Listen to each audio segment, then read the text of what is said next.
What's going on, Rams fans? Welcome back to Rams Showcase. Tonight, the Rams fall at home to Arizona. What happened? Plus, the NFC West gets a Week 4 shakeup. And later, the Rams head north for Thursday Night Football. We preview Rams at Seahawks. Next on Rams Showcase. Welcome to Rams Showcase on Sports 4 Radio. What's going on, Rams fans? And welcome back to Rams Showcase right here on Sports 4 Radio. I'm your host, Joe Brandon, but you can and should call me Sheriff Joe Baggs. I am laying down the law for you guys tonight. The Rams, unfortunately, are coming off their first loss of the 2021 season, losing at home to the Arizona Cardinals in Week 4 at SoFi Stadium. We were supposed to be unstoppable at SoFi. What happened? We'll talk about it, of course. We'll get into the rest of the West, and then, of course, a full-on game preview of this game that is happening real soon. It's Thursday Night Football, and that is stressing me out just a little bit because Rams Showcase usually releases on Thursday. I knew that this was going to happen, but unfortunately I couldn't do it earlier. A little bit tied up previous days of the week, the Mondays and the Tuesdays, but we're here now. It's an early morning release for you guys on YouTube, or if it's Wednesday night, then you guys are just listening to the audio version because I gotta have time to put it all together. But let's go ahead and talk about, actually first, I lied. We're going to talk about this giveaway, first of all. We did get a giveaway last week. Congratulations, Edwin. The message came in pretty quick, so there was no lag time there, for sure. This last question that I asked you guys for this giveaway, presented by Shaw's Customs, is actually, the last question was, what is your favorite Rams logo? Got some really interesting answers, actually. And you know what? Some answers that actually told me that this newest logo is actually growing on some people, which, I mean, I'll be honest, I feel the same way. But also, I put not that much emotion into the logo itself. I mean, historically speaking, the Rams have gone through a lot of them. I'm sure this isn't our last one, so we'll see other stuff in the future. But as for now, this is what we got. We got the LA logo. We got the Ram head logo. I think they're both fine. Neither of them bother me. I guess that's the best way to put it, I guess. They're fine. I mean, they do their job. And I really do think that the LA logo was presented and given to us because of the Chargers' presence in Los Angeles. I think the Rams really just wanted to stamp it home that the Rams are LA's team. And I just think that that's exactly what happened there. But for the logo itself is fine. I have no issues with it. But I did get some interesting answers. That's what I was saying. Some people actually like the helmet logo. That's what I found was interesting. Was some people were really into the helmet logo. That's like historically like my least favorite. Just because I think it's a little bit boring, and we went from a cool Ram head to just a helmet, and I thought that was just an interesting move. It's not a bad logo by any means, but I think that we just have stronger ones. Any of the Ram head ones are usually my favorite ones. But let's go ahead and get into this giveaway, though. We did get some, like I said, we got those answers for favorite logo. And we'll announce this next one. I've got an interesting one for you guys this time, but we'll go a little bit faster than we have been in previous weeks. Want to get moving into the good stuff here. So shake it up. All my names are here in this bucket hat that I purchased. It's pretty sweet. But let's see. Make it aggressive eye contact with the camera so you guys know I'm not messing around here. Let's see this one. That's two. Let me put them both back down. This one feels good. Okay.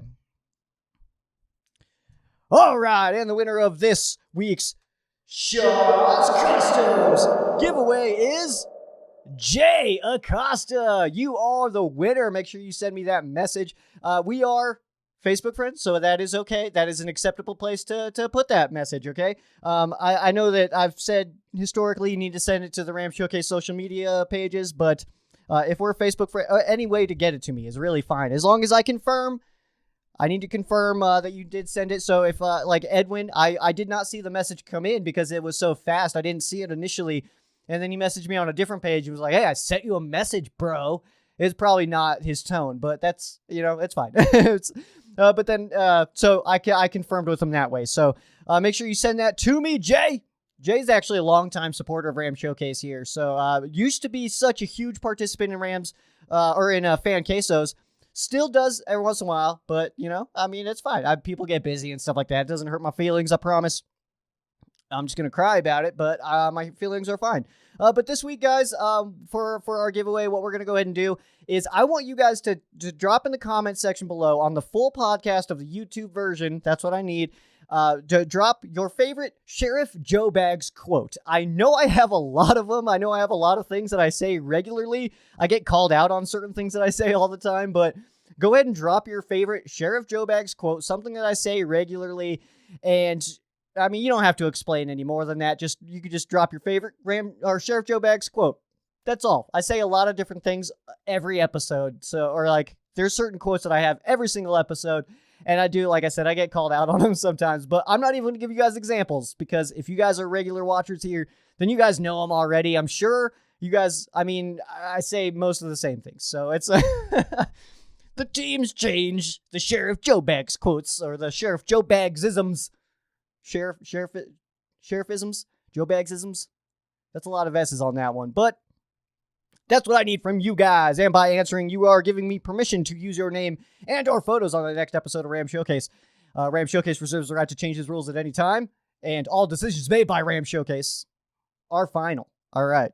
Let's go ahead and take a look back on this game. We don't really have any news to get into. So there's just nothing too crazy happening right now. This tends to happen in the regular season where news kind of lacks, but we got a whole bunch of game preview to talk about, which is the more exciting stuff anyway. I'd rather talk about game previews than just like, hey, Rams signed this guy to, he's going to be a sixth string, yeah. So, but the Arizona Cardinals defeated the Los Angeles Rams by a score of 37-20. The Rams did score that late touchdown to Bobby Trees to make it 20-37, but really emotionally, we can all accept, I think. I hope that we all can accept this. Maybe I'm alone here. That game really was just a blowout by the Cardinals. 37-13 really is what it kind of could have been, whatever. But hey, there's still 60 minutes in each game, and we still scored in those. So, 20 points is fine too. But, it was a combination of a couple of things. The Rams looked flat in this game, and also the Cardinals looked really strong. So, you get those two things together, and it's not going to look good for the Rams. You got the Arizona Cardinals coming in. This is kind of a situation that I don't want to call it a trap game because it's not, because the Cardinals are a good football team, but it's one of those situations where the Rams are coming off this huge win against the Tampa Bay Buccaneers. The Arizona Cardinals probably had this game circled on their calendar since April when the schedule came out. And then you also, it's the whole thing is like the 8 straight wins for the Rams. I talked about it. The home teams only won 4 of the last 13, and now it's 4 of the last 14 games in this series. So I've talked about these things, and then also, the Arizona Cardinals just came in, and, they had something to prove to the Rams. They're on the road in L.A. The whole conversation is well, the Rams are the best team in the West, all this stuff. And I do think that that's still true, unfortunately. And that's, Cardinals fans are going to think that I'm just a jerk for thinking that. But, I do think the Rams are still a really good team and probably better than the Cardinals. Probably. I want to give it some more time, but because the Cardinals we saw last year started extremely strong as well, and then they fell off completely. Do you know that the last time the Arizona Cardinals started 4-0, they ended the season 5-11? So let's give it some time first, But the Rams, I think, are still a great team, but it was just one of those days. It was like the perfect storm, and I'm a little bit disappointed in myself for not kind of catching that last week and going into this game with the preparation that, hey guys, this could be that situation where the Rams just kind of have a flat game, because all the makings were perfect for it. Coming off a big win against the Tampa Bay Buccaneers, the Arizona Cardinals come into town, losing 8 straight to the LA Rams and Sean McVay. And, it's on the road for them. They're a good team this year. They're really strong this year, actually. And then they just come in with something to prove over the LA Rams and to the rest of the NFL. So I'm pumped for our next game with them. It's pretty late in the season. I want to say that's like a 14 or 15. So yeah, it's going to be a late one, but hey, that one's good. Oh, actually, I was thinking of something else. I don't know exactly when that game is, but I'm really excited for that one. But it does seem like every big win the Rams, under Sean McVay, every single big win that the LA Rams have had is followed up by a pretty poor performance. And I will give examples of that later on in the game preview, so stay tuned for that. We'll talk about the Rams off of a big win, what happens, and then what follows that. So we'll talk about all of it. We'll break it all down for you guys in the game preview.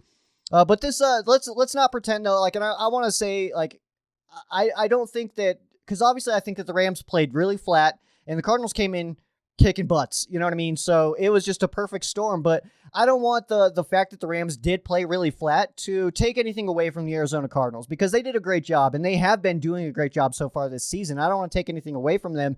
But I do think that ultimately the Rams just did such a bad job in this game. Like, it just, defense, I don't even know what the game plan was on defense. It wasn't to keep Kyler Murray in the pocket. It wasn't to force him out of the pocket. It wasn't to take away any specific receiver. It wasn't to force the passing game to do anything. It wasn't to force them to run the ball against us or take away the run completely, because none of those things happened and nothing was evident in the way that the game was unfolding. There was at no point where you could say, like, oh, well, this is what we're trying to do, we're just not getting it done.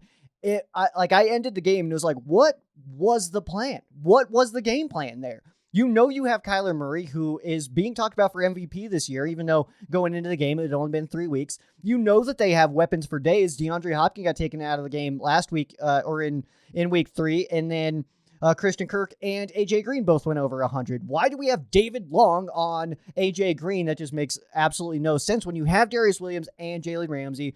The run defense didn't look like it knew what to do. Like, even the pass rush was not containing how we've seen this pass rush contain. I don't.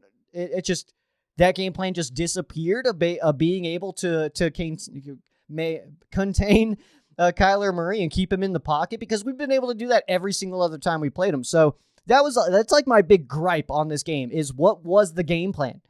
I just want to know that. Was it people just not performing, or was there really just like, we're just going to try, we're going to do what we want to do.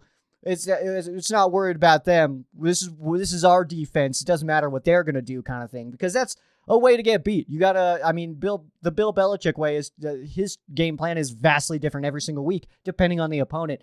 And I don't know if that's something that Raheem Morris is doing right now. So, of course, hey, we're through 4 weeks, about a quarter of the season. I think it's a quarter of the season, like tomorrow or something, but we're about 4 weeks through, and I just want it to be known that, this is now the preseason for our starters is over. I mean, the Rams starters didn't play in preseason. They never do under McVay. And so now that's over. We got that out of the way, but also we're coming out of week 4 with a 3-1 record, which could be so much worse. All right. The Rams being 3-1 at this point in the season, I'm fine with that. You know what I mean? You're going to lose some games. You can't win them all. That would actually be extremely boring, to be completely honest with you guys. If the Rams just went 17-0 every single year, that would eventually get boring to me. I would have a hard time with that, but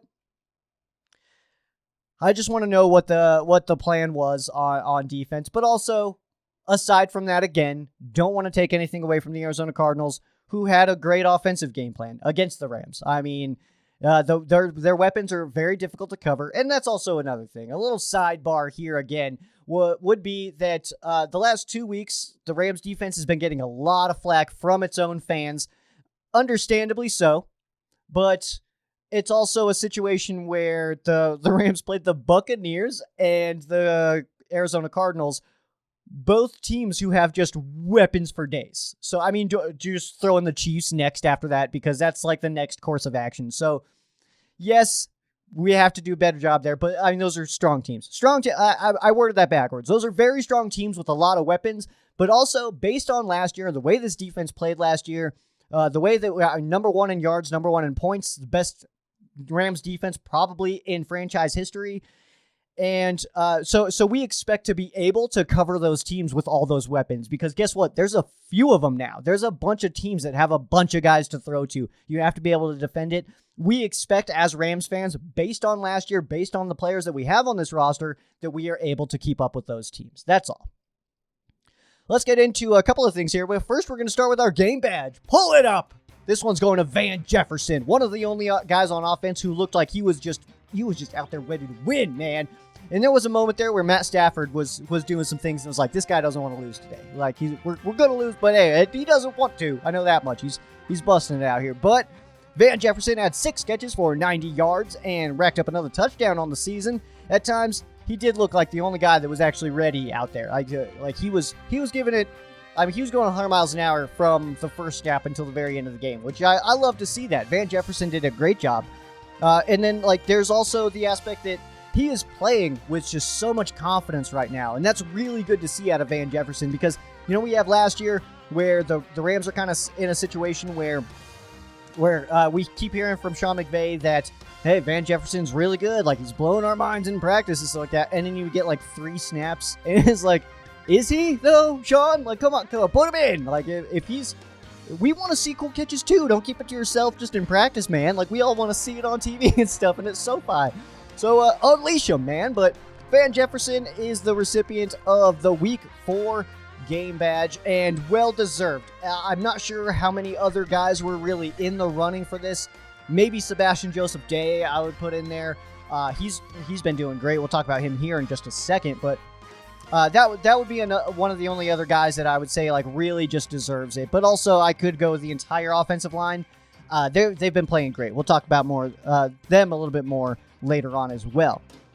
Moving on here to Matthew Stafford. He did play decent, but after the first 3 games, I think that our expectations already came into the season pretty high. We go from Jared Goff to Matthew Stafford. Our expectations are already okay, we should be better now.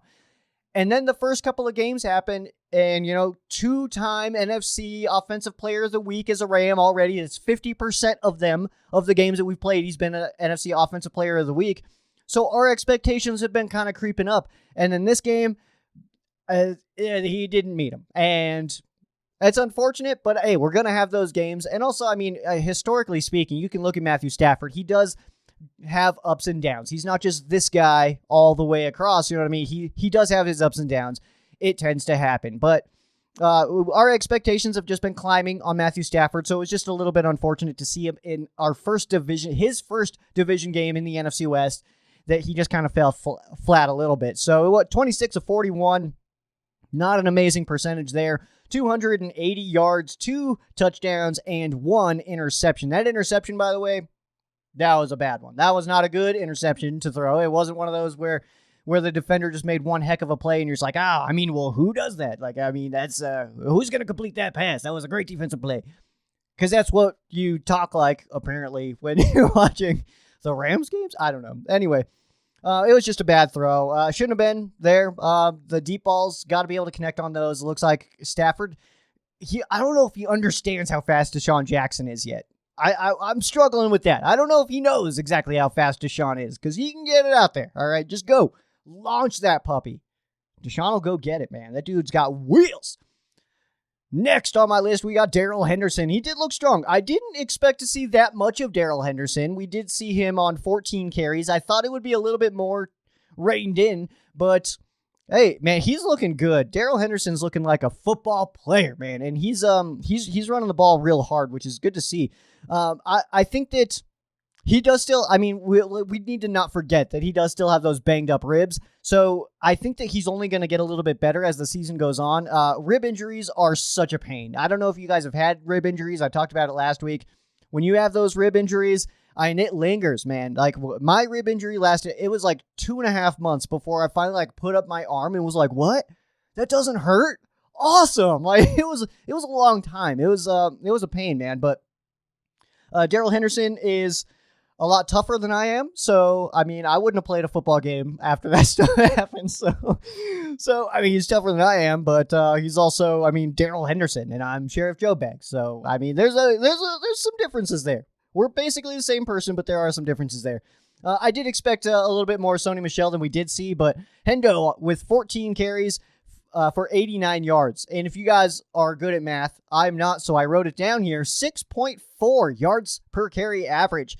And it, unfortunately, it seemed to be one of those situations where Sean McVay was just wanting to pass. He wanted to pass the football. And I don't know if the rib injury by Daryl Henderson played any factor in that, but we've seen this before. We've seen that game happen before where Sean McVay just keeps throwing the football and you're like, dude, we're running it well. Why are we not running it? It happens. Sean McVay tends to have those games. That just means next week or this game against the Seattle Seahawks is coming up really soon, then that just means for that game that we'll probably see a hefty ground game for this one, and probably a little bit more play action than we've seen in the past or in so far this season. And my last one here is Sebastian Joseph Day had a really strong day up front, and he just looks a little bit better every single week. Every single week. Just keep your eyeballs on number 69. Just every single week, he just gets a touch better. And I think by the end of this season, because he's one of those guys this year. I mean, we saw it last year. Kenny Young was that guy. By the end of the season, he's a monster. Even Greg Gaines, he started pretty weak, but then as the season went on, just got better and better and better. So, I mean, we've seen it happen before with different guys on this roster. So, I think for this year, it's Sebastian Joseph Day. SJD is that guy this year. I think that he's going to be progressing really well, and we're already seeing it. Well, like, he's already a better player going into week 5 than he was at week 1. So, I love to see it. Love to see it. Next up here, let's head over to the rest of the West, what those other 3 dweebs are up to. So we did, of course, talk about the Arizona Cardinals. They did defeat the LA Rams. That game was 37-20 at SoFi Stadium. Arizona Cardinals go to 4-0, the final undefeated team in the NFL, which means if the Rams would have won that game, that would have been us. But like I said earlier, the Arizona Cardinals, last time they started 4-0, they ended the season 5-11, so pump on those brakes. I know it's a very different team than I'm referencing, but hey, I mean, history repeats itself, maybe? That would be wild, by the way, if this Arizona Cardinals team, this team specifically, if they just crumbled and won one more game the rest of the year. That would be pretty intense. That would be quite a shock, for sure. In the other game, though, that we had 2 NFC West matchups, which is really cool. We had the Seattle Seahawks defeating the San Francisco 49ers by a score of 28-21. Russell Wilson, 16-23, 149 yards. Very low passing yardage day for Russ, but hey, he got it done. 3 total touchdowns, 2 through the air, was sacked 3 times, which is also the same amount of sacks that the Rams have given up all season.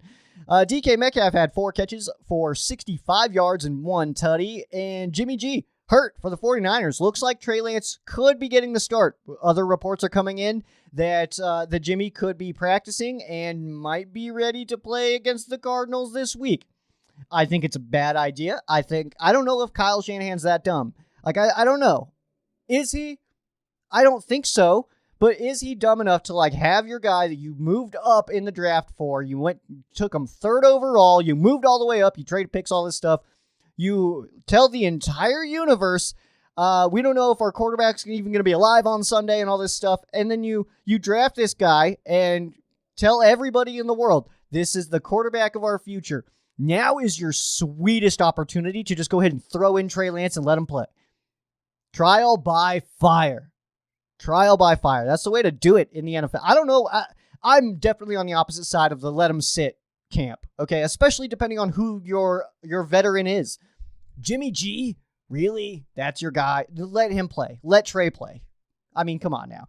But we'll see what happens. I'm super curious to see how that unfolds. I don't know. I kind of feel like Jimmy G might be ready to play against Arizona. I feel like that might be a smokescreen to throw off the Arizona Cardinals. And then at that point, you also got a guy getting his first career start at quarterback. Historically speaking, when a guy gets his first start at the quarterback position, that team plays really well. So I actually picked the 49ers this week to win that game at Arizona. I think that the final undefeated falls. Before this week, we do have the LA Rams at the Seattle Seahawks on Thursday Night Football, 5:20 p.m. Pacific time. And then we'll talk about that here in the game preview. And then the San Francisco 49ers at the Arizona Cardinals. That game, it kicks off at 1:25 p.m. Pacific time on Fox. I did not look up the distribution maps, not yet, at least, because the Rams don't need them. We're everywhere. You can just watch Thursday Night Football. It's good stuff. Also, guys, just a little plug for the NFC West Roundtable that did take place on the Ram Showcase YouTube channel, so you guys can find it there super easily. We went a lot longer than normal. That is actually my mistake. I was having fun, and I just kept going, okay? So we had our bets where, because the Niners, Seahawks last week, Cards, Rams last week, so the 2 losers had to make a video about why that other team was superior. So if you guys want to see me, unfortunately, talk about the Cardinals being superior to the Rams, make sure you guys check that out. NFC West Roundtable. That's where the magic happens. And just real quick for you guys, the transactions this week. Just one quick one for you guys. Defensive back J.R. Reed was waived, did clear waivers, and was added to the practice squad. In order to make room for him on the practice squad, the Rams did terminate the guard Jared Hucker from the practice squad. Just terminate him. He's been terminated. And J.R. Reed coming back, but coming back around on the waivers. Actually, you know what? While I've got you guys here, because where are you guys going to go? Let me just make sure that we don't have any other transactions to talk about. Because with the waiving of J.R. Reed, I want to say that opens up a slot here, unless somebody got activated from some kind of list. Let me see here. Boom. Stephon Gilmore to the Panthers. That's a wild one, huh? Nope, I don't see anything here, so it just looks like J.R. Reed being added to the practice squad. That's all we got for you guys, and then Jared Hawker being out. Let's go ahead and hop into our break. On the other side, we've got the Rams at Seahawks preview. You are not going to want to go anywhere. What's up, Rams fans? I'm Sheriff Joe Bags, and you need to know about Shaw's Customs. Custom vinyl decals are the best way to show all the other cars in traffic what you are most passionate about. Deals on vinyl packs right now with 7 different logos in yellow, white, or blue. Custom shot glasses and beer mugs for brewskis with the broskies. That's not all. No way. Superhero and political decals also available. Visit the link in the description and check it out for yourself. Tell Josh that Sheriff Joe Bag sent you. You won't get a deal, but he'll get a kick out of it. Shaw's Customs. Shaw's Customs link will be in the description below, or should I say, Shaw's Customs. That link will be in the description below. Also in the description below, we will have a link to Thrive Fantasy. Prop up with Thrive Fantasy this football season. Thrive Fantasy is a daily fantasy sports and esports app for player props. So similar to the daily fantasy, how you guys are used to it, but utilizing the player props. Eliminate all the research and the sleepers. Focus on the top tier talent of the NFL, who will have the biggest impact on the games week in and week out. We're talking Matthew Stafford. We're talking Cooper Kupp, all right? We're talking the big dogs over here. Choose 10 out of the top 20 available player props. Each prop is assigned a fantasy value for both the over and the under based on how likely it is to happen. This is way more exciting than just normal fantasy football. I'm not a fantasy guy. I can't get into fantasy football. I just don't care. This one, though, I could do player props. Player props are fun. I don't know what it is. It's similar but so different and way more cool. All right, way more cool. I don't care about your fantasy team, but hit me up on Thrive. Let's do this. You can follow the link in the description below, or you can go to thrivefantasy.com and download the app straight there. The Play Store, App Store on Apple, whatever devices you are using, you're good to go. Promo code RAM Showcase for a 100% match on your first deposit up to $100. You know what that means. You put in $100, you got $200 to play with. That is the fun stuff right there. But visit thrivefantasy.com, sign up and prop up today, and hit me up when you're there. If the player prop's not what you're into necessarily, you want to put some money where your mouth is on a sports book, then BetUS is where it is at. The NFL season, we're in it. We're heading into week 5 right now. If you're looking for a sports book that has longevity, some integrity, and pays you your money, BetUS is where it's at. All right, put your money where your mouth is. You probably already know that BetUS has been around for almost 3 decades, thriving, paying that fan base, which is you. All right, head to BetUS.com. You can call 800-69-BETUS. That's 800-MY-BETUS. Use promo code RAMSHOWCASE for a 125% bonus on your first deposit. Sweet bonus there. RAM Showcase 200 if you're depositing with crypto and get a 200% bonus. BetUS has everything. The NFL, NBA, NHL, MLB, golf, and much more. You can do live betting, which is where it's at too. We got some numbers on the odds here in a minute in our game preview. But you want to go to betus.com, betus.com. All right. Did you guys put money on the Bucs to smoke the Patriots like I said last week? Because that did not happen. It was just a 2-point game. But you can also check out the online casino games as well. You can follow the lead of myself, Sheriff Joe Bags here. Get on your phone, head over to betus.com, And sign up today with the sportsbook known for its longevity and integrity like I did. You bet, you win, you get paid. Bet US. Let's go ahead and hop into our game preview here. And right now we've got the LA Rams taking on the Seattle Seahawks. Rams hopping on the plane while I was at work today. I saw the little video of them getting on the plane to leave for Seattle. The Rams 3-1. The Seattle Seahawks sitting at 2-2 in third place in the NFC West. Rams are in second. This game does kick off at 5:20 p.m. Pacific time. Rams are favored in this game by 2.5 points. 2.5 points. That's pretty close, but hey, on the road at Seattle, I'll take that for sure. Seahawks on the money line plus 115. So if you think the Seahawks are going to do it, hey, that's a good little bump there. The over/under in this game is 54.5. And I'll be honest, guys, I'm feeling under here. I'm feeling the under on this one, but I do like the Rams at 2.5. Of course, that's like that. I mean, well, 3.5 is really the pain one here, but 2.5, I mean, that's solid there. I mean, if the Rams can kick a field goal, if Matt Gay can knock one in late or something like that, hey, that's a dub. That's a dub. But this game takes place at Lumen Field at 5:20 p.m. Pacific time. The Rams are in their bone jerseys for this one, and I did get word today that the Seahawks are actually in their ridiculous ones, the green ones. So we got the bone on the green. I did see a bunch of comments of saying like, hey, if they're going to wear their green, why can't we wear our yellows? We don't actually have yellows right now. We don't have access to yellows right now. But I think that they'll be next year. Maybe. I don't actually know that, though. But the point stands. We don't have yellows right now. We have no way of wearing a yellow jersey in this season. But also, if you guys will remember, we had a Color Rush game in Seattle a few years back. And I want to say that was 2017. I want to say it was 2017 because I remember the white helmet, but the gray face mask. So it was before we did the white logo stuff.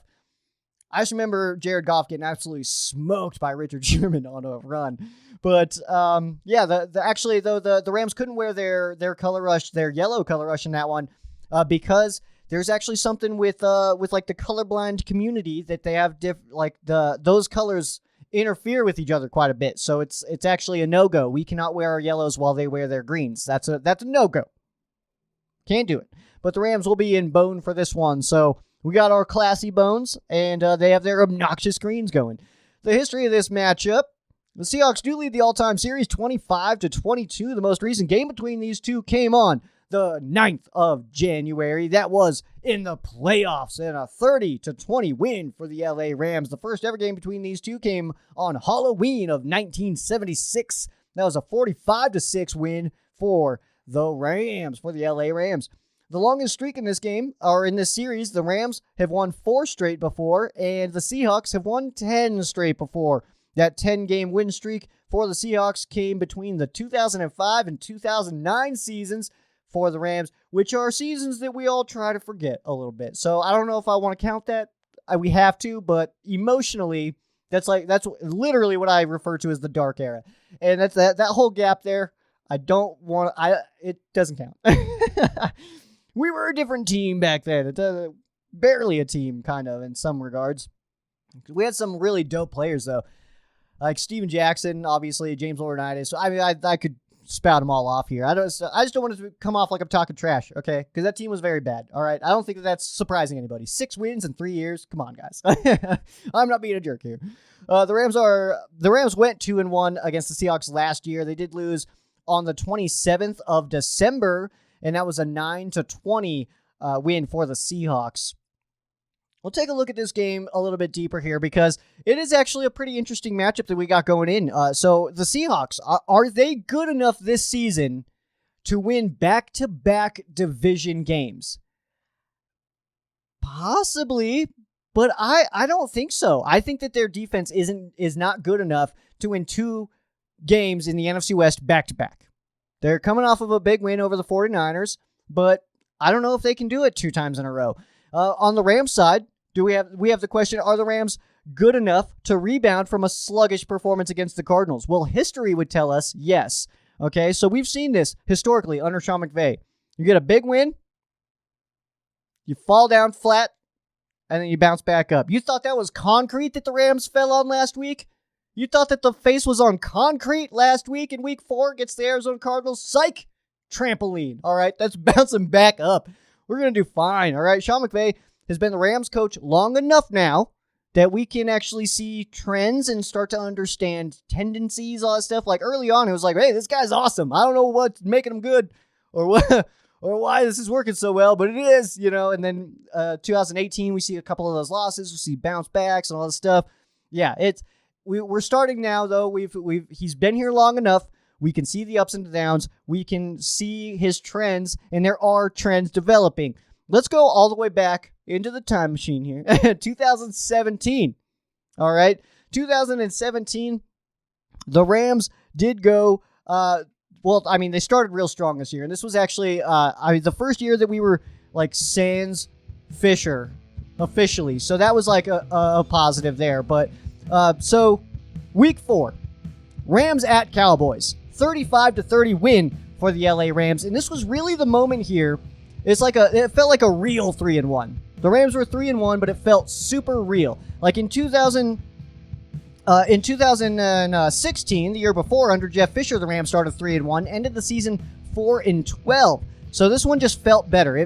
Going into Dallas, the way that the Dallas team was set up at that time, winning that game, it was like, oh, okay, this is actually real. Like this is a thing here. So it was a big win for the Rams. Week 5, lose to the Seattle Seahawks 16-10. Todd Gurley under 50 yards. Just a sluggish day on offense. Just didn't look really good. Week 6 and 7, technically, the Rams have to hit the road. We got to go all the way down to Jacksonville and then fly to London after that to play the Arizona Cardinals. Week 6 in Jacksonville, the Rams defeated the Jags 27-17. And then week 8 went to London, so far away from LA, spending all this time traveling. And the Rams defeat the Arizona Cardinals in London 33-0. 2018, probably the best example of this, NFC Championship game. Super emotional, very close game. Massive celebration at the end with that field goal. Jeezy kicking it, winning it, not only to send it to overtime, but then to win it. Super emotional game, super intense game. I remember it starts and you got Andrew Whitworth leaning all the way over because he can't hear anything. One of the most insane situations I've ever seen for a football field. Like they trained their fans to be loud during the huddle even. Absolutely ridiculous. Massive win for the Rams franchise in general. The entire Rams franchise history. That was a huge win. And then, of course, falling very flat in the Super Bowl. 13-3 win for the Patriots over the Rams in the Super Bowl. In 2019, Week 11, the Rams versus the Bears. The Bears were the Rams' kryptonite the year before. Put up only 6 points on them. The Rams are going on a tear. The only game we had lost to that point was to the Saints. It was a decently close game. Marcus Peters blew coverage at the end and made it a little bit worse, but very close loss there, I would say. And then you have the Chicago Bears, who their defense the year before was all over the Rams' offense. So that was the storyline going into that game the entire time. Held the Rams to 6 points. The whole storyline, can McVay defeat the Bears? Can McVay's offense adjust and win this game? Rams win that game 17-7. And then the following week, week 12, the Rams get absolutely smoked by the Baltimore Ravens. 45-6 loss for the Rams on Monday Night Football. Bad day for the Rams. Bad day. Week 13, bounce back big time. 34-7 win over the Arizona Cardinals. 2020, Week 11, defeat the Tampa Bay Buccaneers on the road. 27-24. This is just last year. The eventual Super Bowl champions. Massive win for the Rams on the road. Week 12, lose to the 49ers. Not just the 49ers, though. The Nick Mullins 49ers. Absolutely terrible game. Bad day for the Rams, honestly. Nick Mullins beats us? I mean, come on. Coming off that big win against Tampa Bay, though. Following week, Arizona Cardinals, big win there. 10-point win, 38-28 over the Arizona Cardinals. 2021, Week 3, defeat the defending Super Bowl champion Tampa Bay Buccaneers, 34-24. Massive win for the Rams. That was the Bucs' first loss since Thanksgiving weekend of 2020. Massive win for the Rams. Week 4, come in to SoFi Stadium against hosting the Arizona Cardinals, a 20-37 loss for the Rams. You guys might remember that game. It is pretty recent. How do they bounce back? Well, you got Thursday Night Football at Seattle, short week. This is it. I mean, do the trends continue? Do the trends continue? We've seen it. Every time the Rams have a big game, just a highly emotional win, fall very flat the next week, bounce back with a dub. There's really only one time we haven't seen it, and that was when the Rams defeated, I don't even really consider that big of a deal, though, when the Rams defeated the New England Patriots, then lose to the Jets, and then lost the week after that as well. That was just last year as well. You guys might remember that game, the Jets game, because we wore the sickest uniform combo that we have, the bone on sole, bone on yellow on that one, but couldn't get it done that day. Let's take a look at the matchup on this one. We'll start with the Rams offense versus the Seahawks defense. As you can see, I mean, the Seahawks defense not playing good football here. They are last in the NFL in total yards, as well as defending the run, which is where the Rams have had some trouble, just 93 yards a game on the ground. So this, I said it last week, but also the Rams just didn't really try that many run attempts. So we should see it this week that the Rams really just try to get that ground game going. The Seahawks are having trouble stopping the run, last in the NFL. The Rams are also passing the football very well, top 5 there, and the Seahawks close to the bottom there. Their defense is really not playing that well, giving up 25 points a game. The Rams putting up almost 29 points a game here. So really, ultimately, the advantage here is to the Rams offense, who does rank 13th right now. Who, I mean, honestly, it feels like the Rams offense should be ranked a little bit higher than that with the weapons that we have, but also just the lack of a ground game, I guess, makes that check out. Those numbers make sense when you realize that we've had trouble running the ball, especially in the first half of games, and then also we just don't do it that often anymore. I think it's because Sean McVay's got his flashy new toy in Matthew Stafford, wants to show him off. So I do think that the Seahawks probably key in on Kupp just a little bit here. So I think that this could be a Bobby Trees day. So I think that Robert Woods is in a perfect position for this game to really kind of pop, all right? Because it's all the pieces are in place. The Arizona Cardinals were keying on Kupp a little bit more. He was targeted like 13 times, something like that. Only caught 5. It was a pretty lopsided day as far as that goes. But the Cardinals were doing that on purpose to try and take away Kupp. I think that the Seahawks will try to do something similar with that, but I also think that that just allows Robert Woods, who also Sean McVay literally said that he wants to get Robert Woods more involved, and we've seen it this year already. When Sean McVay says he wants to get somebody involved, they get involved. We saw it with Deshaun Jackson just a couple of weeks ago, so I'm expecting a big day from Robert Woods in this one. Let's go to the other side here. Seahawks offense versus the Rams defense. As you can see, the Rams defense not as good as we had expected / hoped to be, ranking 28th in the NFL, very close to the bottom there. And we got the Seahawks offense ranking 19th coming in, so it's not like they're super explosive right now. They're doing okay passing the football, a little below, the middle of the pack there. But, I mean, you look at the Rams rankings, and in the 20s, except for points given up, which is just 18th. So this is a interesting matchup that we could see a lot of points in, but the way that these games usually unfold, I think that just won't be the case. I think it'll be a little bit lower scoring, probably like lower 20s for each team. A 24-21 win for the Rams feels pretty real. But, Russell Wilson, he didn't have like an explosive day throwing the football last week, just 149 passing yards, but he did control the game really well. And the Seahawks also were able to kind of break that second half slump that they've been going through in weeks 2 and 3, where in the second half they just looked like a bad football team. So they were kind of able to break that a little bit and get it rolling. And Russell Wilson, I mean, he's going to carry this team. He has to carry this team because he's really all they got. They're dealing with some injuries right now, and Russell Wilson, I mean, he's going to end his career somewhere else. I don't know if that happens next year or not, but he's not going to spend his entire career in Seattle. It's just not going to happen. I mean, if Tom Brady and Peyton Manning and Joe Montana, the list goes on, if those guys will end their career somewhere else, there's no reason to think that Russell Wilson and Aaron Rodgers are going to do what mostly nobody does, which is spend their entire career somewhere. We could even say Matthew Stafford, all right? But the Rams secondary, this is where the key is in this one, because the Rams secondary just feels so soft. It's hard to judge a secondary when the Bucs and the Cardinals are the back-to-back opponents, though. And those are just two extremely powerful offenses with a bunch of weapons. But like I said earlier, based on last year and the players that the Rams have in the secondary, it doesn't matter that we're playing teams with a lot of weapons. We expect to be able to stop those teams. That's why you have Jalen Ramsey and Darius Williams, who's awesome.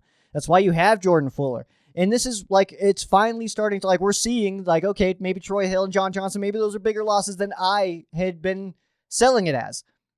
But I don't want to discredit the fact that the Rams lost Aubrey Pleasant here. Because I said all offseason that I think that one of the biggest losses are not the players. It's not Michael Brockers. It's not John Johnson. It's not Troy Hill. It's the coaching staff. It's the coaches that the Rams lost. It's Brandon Staley, who is killing it for the Chargers right now. It's Aubrey Pleasant, who is an incredible coach. It's Joe Barry, who's doing an awesome job in Green Bay, in my opinion. He's doing fine. But those are the losses that we're feeling right now. It's not John Johnson. We're missing Aubrey Pleasant. That's a big loss. The biggest loss of the 2021 offseason for the Rams was losing Aubrey Pleasant. You will not be able to convince me otherwise. You will not. Aubrey Pleasant was that big of a deal. But either way, the Rams, and the way that their defense was the best in the NFL last year, you can't argue that. We do expect to be able to slow down the teams that have all the weapons. The Bucs, the Cardinals, the Chiefs, who we don't play this year. But we expect to be able to stop those teams. That's who we're supposed to be. All right? Based on last year, based on the players that we have right now, we expect, as fans, to see our team be able to match up with the best in the NFL, which these last 2 weeks has not really gone our way. And, I mean, we defeated the Bucs, which is a great thing. But Tom Brady goes over 400. Kyler Murray lights us up. That's a problem. Simple as that. Let's get into our 3 to see here. So last week, we did have Aaron Donald as our first one. He had 4 tackles on the day. Pretty quiet day for Donald, really, but they were avoiding him really well. They did a good job at avoiding him. I mean, it's hard to get in there as a defensive tackle when you're nowhere near the play because they're just avoiding you that hard. We also had Andrew Whitworth. Big win in that offensive line. Another awesome day. 0 sacks allowed, and right now have allowed the fewest sacks in the NFL, which is just 3 that the Rams have given up. So, I mean, Russell Wilson got sacked 3 times last week. The Rams and Matthew Stafford has only been knocked down just 3 times. So that's pretty cool stuff. And then I did have the cornerbacks listed. Rough day from the CBs, though. David Long Jr. had no business being on A.J. Green. Seriously. No business being on A.J. Green. That should have been Darius Williams or Jalen Ramsey every time. The Jalen Ramsey experiment it's fun. It is really fun to see him all over the place, keep that offense guessing. But can we just put him where he's best, which is on the number 1 target? It's really cool. It is. It's fun. It's fun to see Jalen all over the place and on different guys and stuff like that. But can we just see him where he's best? Use people to their strengths. And Jalen Ramsey takes away every team's top target, no matter how good that player is. And we still get David Long getting beat deep on A.J. Green. It's fun, guys. It is. I like seeing Jalen Ramsey all over the place, but let's just do what he's good at, all right? Because our secondary is suffering because of it. Darius Williams looked a lot better this week than he did a week ago, but now David Long was the one that looked pretty rough. So it's like they're rotating it or something. They're just not playing all together, it looks like. So, the secondary, they have good players. The secondary has very good players, actually. Just not, I don't know if they're not playing together. That doesn't necessarily feel right to me, but it's not coming together right now. And I think a big part of that is the difference in Jalen Ramsey's role. Just because we see him blitzing, and then we see like David Long covering AJ Green and Darius Williams on DeAndre Hopkins. When you have literally the best cornerback in the NFL, let him do cornerback things, which is shut down guys like DeAndre Hopkins and AJ Green. You know what I mean? That's kind of where I'm at with it. Let's take a look at 3 to see this week at the Seattle Seahawks. First, I'm going to go with Matthew Stafford. Stafford had his first game as a Ram where he looked like a little bit rough, just struggled a little bit, looked a little hurried. struggled on his deep balls. But if the Rams are going to be one of the NFL's best teams, the quarterback has to carry that burden and needs to be the spark. And I think he tried to be a little bit late. There was some moments where he was running where it was like, okay, he's doing it. Like he's out here. And I don't want to knock Matthew Stafford at all. That's definitely not the goal here. But Matthew Stafford in that game, it just looked a little bit flat. I mean, flat is a word that I've used all week about the Rams' performance against the Cardinals. But this week, he goes in against the Seahawks, who are 28th against the pass. So I like our options here. Next, I'm going to go with the secondary. I can't really say that Raheem Morris. I can't really say Raheem Morris here, so because he's not like a player on the field, so he's not a 3-C technically. But I'm going to say the secondary. Front seven looks fine. I have no issues with the way the front seven's playing. The secondary has been too conservative, and let's not pretend like it's solely scheme here. It's a big part of it is also the lack of tackling. I mean, that has to change. But also, I mean, you saw that in like Raheem Morris talking about it in his press conference. Tackling was an obvious issue. Last one here, I'm going to go with Robert Woods. I say we have finally seen Robert Woods start to look a little bit frustrated. Even on his touchdown pass, he just kind of caught the ball and just, okay. He had like that about time look on his face.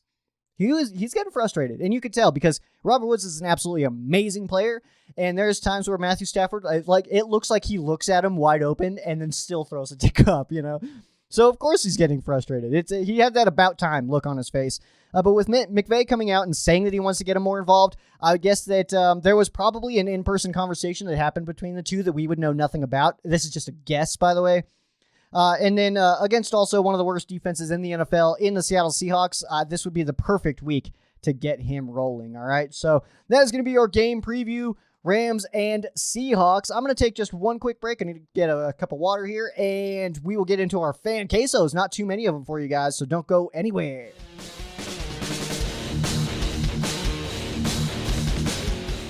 Stepping into our fan quesos, let's go ahead and start with Gary. Question here. Where is Ernest Jones? Dude, I mean, you know this, Gary. He's a rookie. Sean McVay hates rookies, I think. He just doesn't.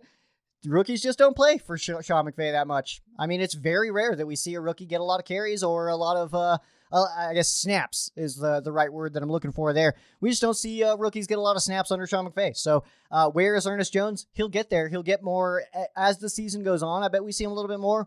But where's Ernest Jones? He's in 2022. Really? I mean, I know that's not the answer everybody wants to hear, but that feels like the most truth. You know what I mean? That look at Van Jefferson this year. Jordan Fuller was one of the only ones that really like broke that cycle of being rookies to not play for McVay, basically. Next one here from Jeff. What would a 10-point or more loss to the Seahawks say about the defense and the DC? If there's a 10-point loss, then that says a lot about our offense because the Seahawks defense is terrible. So the Rams should be able to put up points in this game. And I think by default, the Rams will be able to put up more points, even though the Rams defense is not playing as well right now. But what would it say about the DC is that he doesn't know how to key on a player because the Seahawks have a couple of good players on offense that the Rams really just need to take out, and then I feel good about. You know what I mean? But a guy that scares me is Gerald Everett. I think he's going to be super up for this game. I got a DK Metcalf. If we can just put Ramsey on Metcalf, I'll be fine with it. But if Ramsey's not on Metcalf all day, then he scares me. And then Russell Wilson, who can do anything at any time. So that's what it would say about our defensive coordinator is that he's not utilizing his talent in their best abilities and putting them in the best position to succeed. I think it's that simple. And I'm not a Raheem Morris hater. I know some people are. I'm not a Raheem Morris hater, but I don't think he's utilizing these players to their best abilities right now. And that would prove it if we lose by more than 10 to this game, to the Seahawks. From Cody, how do you feel about DC Morris saying Rochelle could push Long for snaps? I was extremely surprised to see Morris's comments about David Long. He straight up was like, we've seen him struggle in practice. We've seen him struggle in games like that. It's like, that's a weird comment to me. And you don't say that. Most things that are said in a press conference are pretty deliberate. Most things are not accidental. All right. So to say that we've seen David Long struggle in games, which we've seen, and also practice, which we have not, unless you're like training camps and stuff like that. But I was a little bit surprised to hear that, and I also think that means that we will see a lot more Rochelle coming up here soon. You don't say that unless that guy's going to start really playing. Rochelle, in his limited snaps so far, has looked pretty rough, but he's also pretty raw. He's also extremely talented, though. So him getting snaps is a super big benefit to him and our defense, because he's one of those guys that he's athletic enough and good enough at football that he just needs to get used to the NFL. So he might start a little bit rough, but then I think his graph is going to look like that. You know what I mean? Like he's going to start and then kind of start, and then I think he's going to really pop. So the sooner we get him in, the sooner that pop happens, and I'm here for it. So hopefully we see that sooner rather than later. Next one here from Willem. What do you think about the Rams being second to last on teams that go for it on fourth down? Solid question, but I also have not seen too many situations where the Rams were on fourth down and I was like, oh, we need to go for this. Like I would say it just hasn't really played out in our favor yet to go for it on fourth a lot. I want to say I've seen it 7 times. So I mean, it's really just it's at that point, and I think it would be the same thing if you asked Sean McVay. Just back, it's just not happening. Like it's the situations that we're in. It's just not ideal at the time. Of course, there was one last week that we should have, but I'm not necessarily. I guess to answer your question, I'm not really worried about that aspect right now because I haven't seen so many situations where I'm like, why are we not going for this? It's just been, I don't know. I think you get what I'm saying. Next one here from Cody. Is our competition so far this year and in our division why everybody is worried about our D? If we were in the AFC South or NFC East, we would win the division every year without fail. Relax. I mean, really, though, the defense isn't playing well. And the defense is just playing soft, man. That's really all it is right now. So, I mean, we could put us in a different division and we might be undefeated right now, but that doesn't change the fact that this defense is playing too soft right now. We're not seeing that aggression that we saw from Brandon Staley and his defense last year, which you can still see Brandon Staley's aggression. I mean, look at what they've done the last couple of weeks. I don't know if you guys watched the game against the Chiefs that they had. That was a great game. I don't know if you guys watched the game that they had against the Raiders on Monday Night Football. Like, they're up 14 going for it on fourth down, and we can't even go for it on fourth down behind against the Cardinals in fourth quarter. You know what I mean? So it's the aggression is the issue here, in my opinion. And Raheem Morris is very conservative in his play calling, and it's not playing to our strengths. Next one here from Cody. Am I the only one that thinks that we should stay away from Jalen Smith, Gurley 2.0, running in quicksand? Well, Smith is going to the Packers. It looks like it may be finalized by now, maybe not. But, yeah, we should have stayed away from we just don't need a guy like that. I mean, linebacker is not where we're hurting right now. It's the secondary, and it's not even the players in the secondary necessarily. Last week it was Darius Williams. This week it looked a little bit to be David Long Jr., but ultimately, I mean, it's the scheme. I really think that we're just not in good positions right now, and it's lack of aggression. I'll keep saying it. Next one here comes from Jeff, not directly Rams related, but of these 4 sports, baseball, hockey, basketball, and football, for which is having starters playing in the preseason more important? Good question. Well, I guess disclaimer to start this one, I only watch 2 of these. So I only watch hockey and football of the sports that you listed here, basketball, baseball. I don't really watch. I didn't catch a single baseball game this season. I watched the Rocky Mountain Vibes because they're the best baseball team in the universe. And basketball, honestly, I don't have anything against these sports at all. They're fine sports. I support them and stuff like that. Like, I technically go Rockies and go Nuggets, I guess. But I just don't really watch at all. I don't know anything about these sports, really. So for those 2, I don't know. I don't know how important it is to get those guys those reps early on. In football, it is important for sure, but you also, I mean, it's such a violent and aggressive sport that you don't want to risk those injuries in a game that isn't going to matter or anybody's going to remember at all. We're only going into week 5. Does anybody remember any scores of any preseason games? I was at 2 of them. I have no idea what the scores were for those games. I was at the Chargers-Rams preseason game. I was at the Rams-Broncos preseason game. I could not tell you the score of either of those games. Can't even ballpark it, honestly. I don't even know. I don't. But In hockey, I think preseason is important to get them loose, but also most of these guys, you know what? I'm going to say football as far as that one goes, because we see it now that the Rams offense is really kind of now starting to get rolling a little bit. And some of our defenders too, they're really starting to play like themselves now. But for hockey, I mean, most of these guys play year round. I mean, they leave the NHL and they'll go back to like Switzerland and be in a league there, or Canada, or, you know, so like these guys play hockey. Hockey players are hockey players. You know what I mean? Like, they're not taking like these long off seasons and just like messing around and stuff like that, like a lot of football players do. Like, they're hockey players. That's what they do, is they go play hockey. So the NHL season ends, Stanley Cup, yeah, they lift it up and go party with it and stuff like that. And then they just like go back to Sweden and play more hockey. You know what I mean? Like, it's just like how it goes. So I would say of the sports that I understand, I'm going to go football is the more important, because you got to knock that rust off. There's not a lot of extracurricular activity for these guys all off season. Really, the only workouts are when you come in to the facilities. So you got to knock that rust off somehow.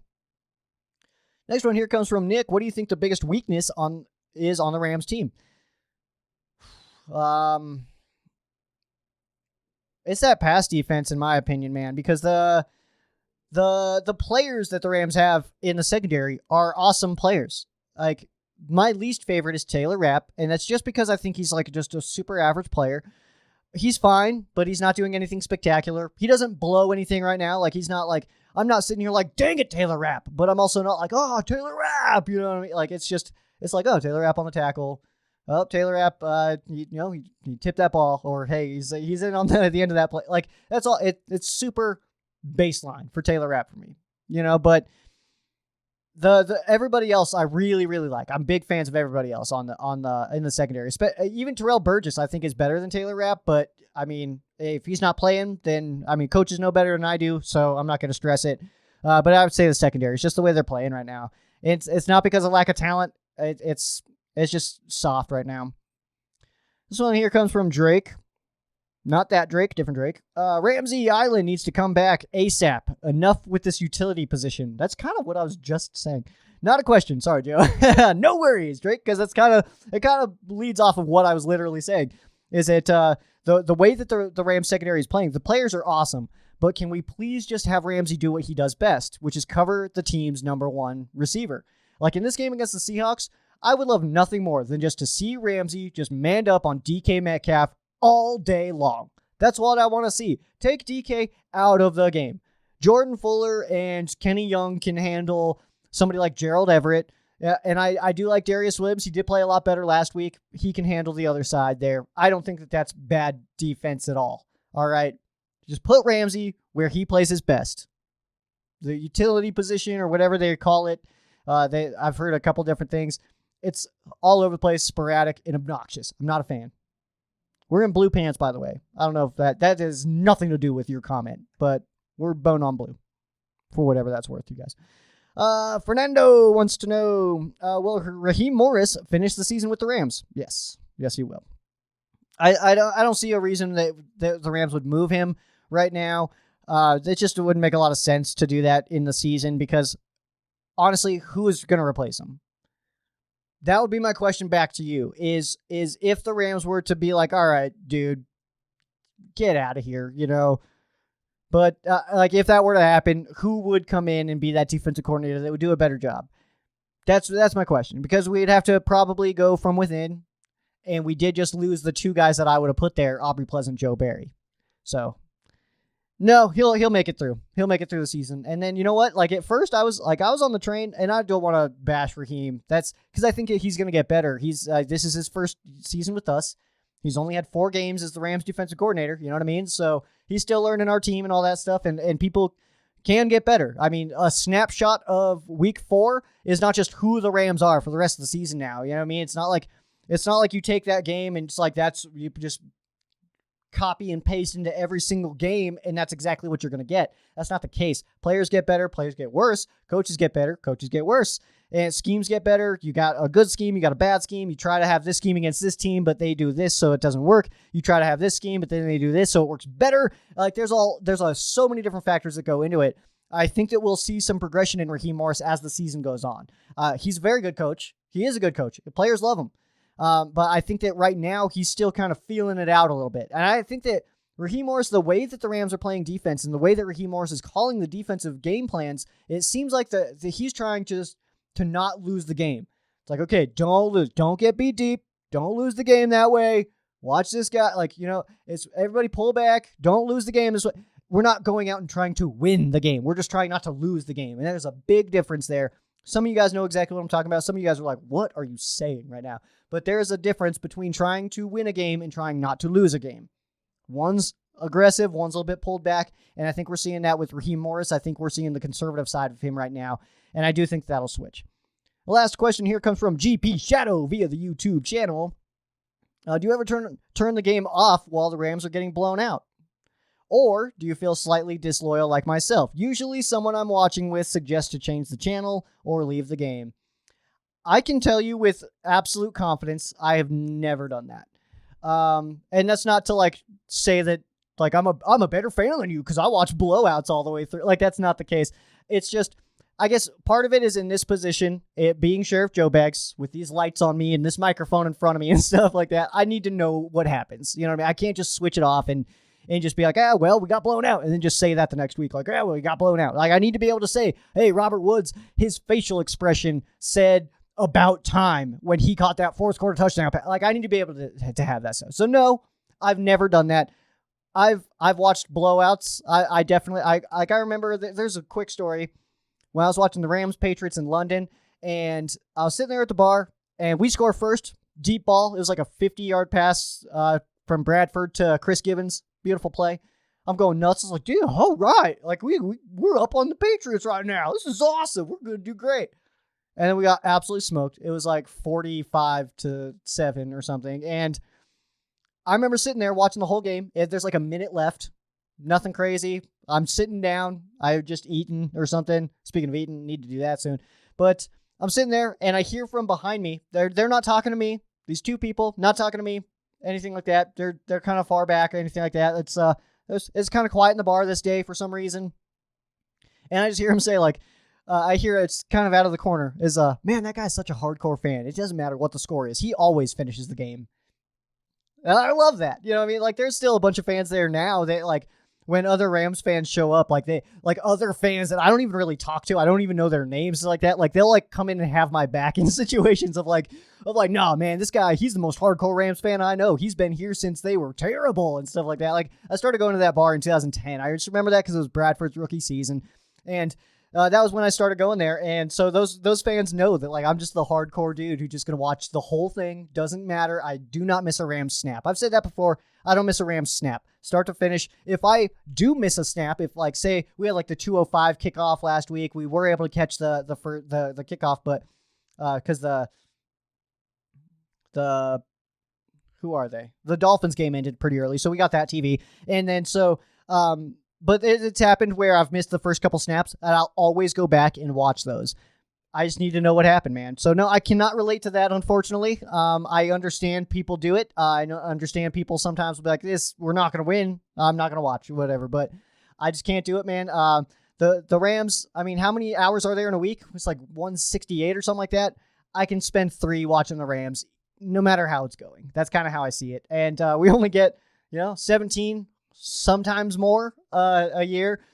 So I'm going to watch start to finish every time. I don't care what's going on the screen because ultimately, I mean, winning is a lot more fun. I've had so much more fun watching the Rams and doing Rams showcases like that with a good team. But I mean, make no mistake, back when the Rams were not a good team and losing a bunch of games, I was still here for it. So winning is a lot more fun, but losing's not going to make me not a fan. So, all right, that is going to do it for me. Thank you guys so much for dropping your fan cases. I will be continuing the posts as usual, and I will be going live again to do our game preview, our little pregame live on YouTube, and I'm out of Facebook jail, so I can go back live on Facebook, which is good stuff. I got thrown in Facebook jail for a post I posted 3 years ago, and they wouldn't even show me what it was, so that's cool, huh? And but we're back, and we're good to go. But make sure you guys follow the Ram Showcase on all your favorite social media. That would be at Ram Showcase on Instagram and Twitter, Facebook.com/Ram Showcase. You can follow myself as well at Sheriff Joe Bags on Instagram and Twitter, Facebook.com/ Sheriff Joe Bags. We try to keep it pretty simple for you guys there. Seattle Seahawks, they're hosting the LA Rams. Should be a good football game. We got bone on blue for the LA Rams, and the Seahawks will be in their greens. I don't know what pants. I think they might be in the blues because it's not a color rush game. Did color rush even exist anymore? Are we still doing color? Are we color rushing still? I'm not even sure. Actually, I haven't really seen anything on that, but oh well, doesn't matter to me because the Rams are bone on blue, which I think is a very classy look. I think that I think is our classiest combo for sure. Bone on yellow is where it's at though. That is going to do it for me. I am Sheriff Joe Bags. This has been Rams Showcase on Sports War Radio. For those of you who aren't Rams fans, our thoughts and prayers are with you. For those of you who are Rams fans, thank you guys so much for listening, and you guys have a great night.